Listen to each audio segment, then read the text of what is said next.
কেমন আছো প্রভাতী বংশী বন্ধুরা? আজ তোমাদের জন্য নতুন একটি গল্প নিয়ে এলাম।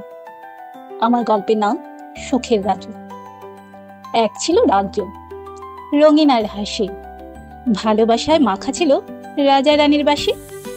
ছিল এক রাজপুত্র, নাম তার অরুণ। মিষ্টি কথায় মাতে রাজ্যের চরণ। চলো শুনি তার বুদ্ধির কথা, কিভাবে সে এনে দিল রাজ্যে শান্তির বারতা। অনেকদিন আগের কথা, একটা ছোট্ট সুন্দর রাজ্য ছিল, নাম সুখপুর। সেখানে রাজা রবি আর রানী মীরা শান্তিতে রাজত্ব করতেন। রাজ্যের প্রজারাও খুব সুখে ছিল। রাজার আর রানীর ছিল একমাত্র ছেলে, নাম অরুণ। অরুণ ছোট থেকেই দয়ালু, মেধাবী আর বিনয়ী ছিল।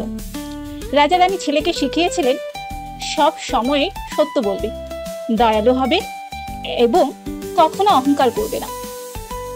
অরুণ রাজপুত্র হলেও সবার বন্ধু ছিল। রাজ্যে পাহারাদার, মুচি, কৃষক সবার সাথে সে মিষ্টি ব্যবহার করত। তাই সুখপুরে মানুষ তাকে খুব ভালোবাসত। এদিকে সুখপুরের সুখের খবর চারিদিকে ছড়িয়ে পড়ল। প্রতিবেশী রাজ্যের দাম্ভিক সেনাপতি বিজয় সেনা শুনে ভাবলেন, আরে এরা তো দুর্বল, আমি সহজেই এই রাজ্য জয় করে ফেলব। বিজয় সেনা তার বিশাল সৈন্যদল নিয়ে সুখপুরের সীমান্তে হাজির হলো। রাজা রবি সে খবর শুনেই চিন্তিত হয়ে পড়লেন। রাজ্যের মানুষ ভয় পেতে শুরু করলো। তখন অরুণ এগিয়ে এসে বলল, বাবা, যুদ্ধ নয়, আমি চেষ্টা করব শান্তির পথ খুঁজে আনতে। অরুণের সাহস দেখে রাজ্যের সবাই অবাক। সে একাই বিজয় সেনার শিবিরে গিয়ে বলল, যুদ্ধ রক্তপাত ঘটায়, আসুন জ্ঞানের লড়াই করি, বিজয়ী যা বলবে তাই হবে। বিজয় সেনা প্রথমে দ্বিধাগ্রস্ত হলেও অরুণের শান্তিকামী প্রস্তাবে রাজি হলো। শুরু হলো প্রতিযোগিতা। বিজয় সেনা সাহস ও শক্তি নিয়ে কঠিন কঠিন সব প্রশ্ন করল। অরুণ সব প্রশ্নের সুন্দর করে উত্তর দিল।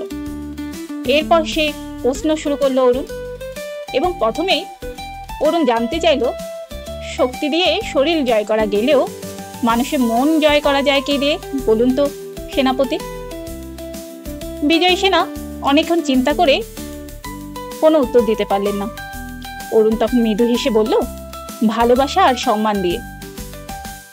অরুণ শান্তভাবে পুনরায় জানতে চাইল, শক্তি দিয়ে নয়, কেবল ভালোবাসায় কি জয় করা যায় বলুন তো। বিজয় সেনা আবার নিল। রাজপুত্র তখন হাসি মুখে বলল, একটি সত্যিকারের হৃদয়। বিজয় সেনা স্তব্ধ হয়ে গেল রাজপুত্রের কথা শুনে, প্রশ্ন শুনে। তার অহংকার গলে গেল, হৃদয়ে পরিবর্তন এলো। সে অনুভব করলো আসল শক্তি তো দয়া, ভালোবাসা আর মনের সাহসে। বিজয় সেনা মাথা নত করে বলল, তুমি সত্যিকারের বীর, আমি আর যুদ্ধ করব না, আমি তোমার রাজ্যের বন্ধু হতে চাই। এরপর সুখপুর রাজ্য আরো শান্ত, আরো সমৃদ্ধ হয়ে উঠল। আনন্দে ভরে উঠল চারিদিক। রাজা রানী গর্ব করে বলল, তুমি আমাদের সত্যিকারের উত্তরসূরি অরুণ। অরুণ বড় হয়ে এক দয়ালু, বুদ্ধিমান রাজা হলো, যাকে মানুষ রাজা বলে নয়, আপনজন বলে মনে করত। তার রাজত্বে যুদ্ধের বদলে ভালোবাসার আলো ছড়িয়ে পড়ল, কারণ অরুণ জানত রাজত্ব মানেই মানুষের হৃদয় জয় করা। এই গল্পের নীতিবাক্য কি বলতো বন্ধুরা? সত্যিকারের শক্তি হৃদয়ের ভালোবাসা ও মমতায় নিহিত। ধন্যবাদ সবাইকে আমার সাথে থাকার জন্য।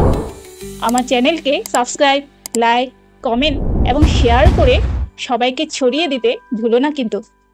ভালো থাকবে সবাই।